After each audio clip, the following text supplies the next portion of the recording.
حامدا ومصليا أما بعد فأعوذ بالله من الشيطان الرجيم بسم الله الرحمن الرحيم فاسألوا أهل الذكر إن كنتم لا تعلمون صدق الله مولانا العظيم وصدق رسوله النبي الكريم ونحن على ذلك من الشاهدين ومن الشاکرین۔ یہ مسائل کے مذاکرے کی مجلس ہے۔ اس مجلس میں لوگوں کو پیش آنے والے مسائل کا مذاکرہ کیا جاتا ہے۔ چونکہ زکوٰۃ کے مسائل کا سلسلہ چل پڑا ہے، اس لیے حسب معمول آج بھی کچھ مسائل کا مذاکرہ کرنا ہے، جن کا عنوان زکوٰۃ کا مال کن کن لوگوں کو دیا جا سکتا ہے۔ ان مسائل کو سمجھنے سے پہلے 3 لفظ سمجھ لینا ضروری ہے۔ پہلا لفظ مسکین۔ شریعت کے نگاہ میں وہ آدمی جس کے پاس کچھ بھی مال نہ ہو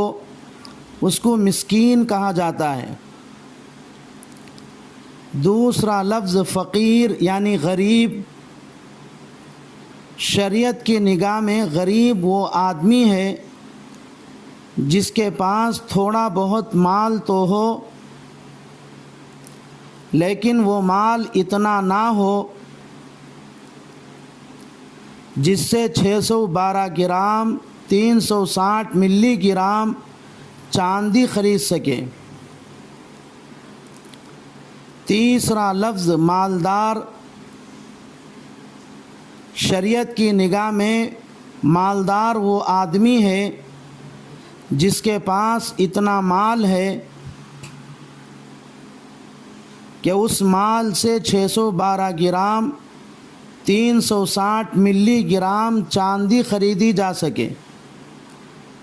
اور اس پر کوئی قرضہ بھی نہ ہو، یا اس پر کچھ قرضہ ہو تو قرضہ ادا کرنے کے بقدر مال ادا کرنے کے بعد بھی اس کے پاس 612 گرام 360 ملی گرام چاندی خریدنے کے بقدر پیسے بچے ہو۔ جن لوگوں کو زکوٰۃ کا مال دینا جائز ہے وہ 6 قسم کے لوگ ہیں۔ نمبر 1، مساکین کو زکوٰۃ کا مال دیا جا سکتا ہے، اور مساکین وہ لوگ ہیں جن کے پاس کچھ بھی پیسہ نہ ہو۔ نمبر 2، فقراء کو زکوٰۃ کا مال دیا جا سکتا ہے، اور فقراء وہ لوگ ہیں جن کے پاس مال تو ہے لیکن اس مال سے 612 گرام 360 ملی گرام چاندی خرید نہیں سکتے۔ نمبر 3، غریب قرضدار کو زکوٰۃ کا مال دیا جا سکتا ہے، لیکن اس میں تھوڑی سی تفصیل ہے۔ اگر کسی آدمی کے پاس 612 گرام 360 ملی گرام چاندی یا اس سے زیادہ چاندی خریدنے کے بقدر مال ہے، لیکن جتنا مال اس کے پاس ہے اتنا یا اس سے زیادہ اس کے ذمے قرض ہے، تو ایسے آدمی کو زکوٰۃ کا مال دینا جائز ہے۔ مثال کے طور پر کسی آدمی کے پاس 50,000 روپیے یا 50,000 روپیے کے قیمت کا سونا چاندی یا 50,000 روپیے کے بقدر تجارت کا سامان ہے، لیکن اس آدمی پر 50,000 یا اس سے زیادہ قرضہ ہے تو ایسے آدمی کو زکوٰۃ کا مال دینا جائز ہے۔ اسی طرح اگر کسی آدمی کے پاس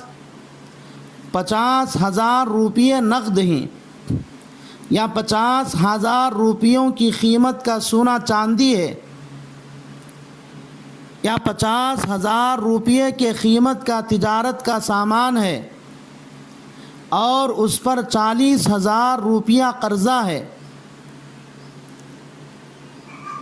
تو قرضہ ادا کرنے کے بعد بھی اس کے پاس 10,000 روپیے بچتے ہیں، لیکن 10,000 روپیے سے 612 گرام 360 ملی گرام چاندی نہیں خرید سکتے،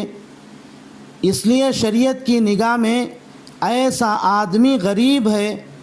اس لیے اس کو زکوٰۃ کا مال دینا جائز ہے۔ لیکن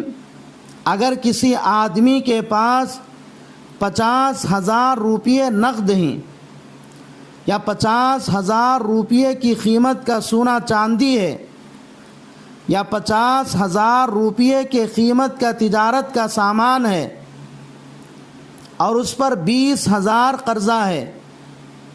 تو قرضہ ادا کرنے کے بعد بھی اس کے پاس 30,000 روپیے بچتے ہیں اور 30,000 روپیوں سے 612 گرام 360 ملی گرام چاندی خریدی جا سکتی ہے، اور ایسا آدمی شریعت کی نگاہ میں مالدار ہے، اس لیے